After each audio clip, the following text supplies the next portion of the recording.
In this video, I'll be showing you how to clean your paper rollers of the Canon Pixma MX395 model. This process will also work for any other Canon of the Pixma series, so if you don't have this exact model, feel free to keep watching as this could be very informative and help you out. So what you're going to need for this is just a single piece of paper, of course your printer, and a good power supply. Now you'll make sure that it's plugged in and that the printer is switched on. So the first step of this process is to come over to the left hand side here, and we're going to find the setup button here, which is this one. What you want to do is press this 7 times until on the LCD screen it displays a 7 number, and this shows you that it's in the setup mode 7. Once it is, we're going to press either the color or the black button.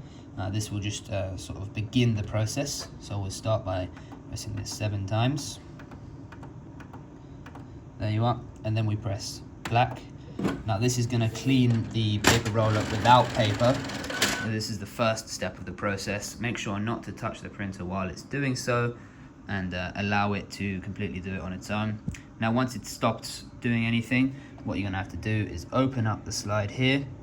Make sure it's set to A4. Get your A4 piece of paper. You want to put it in.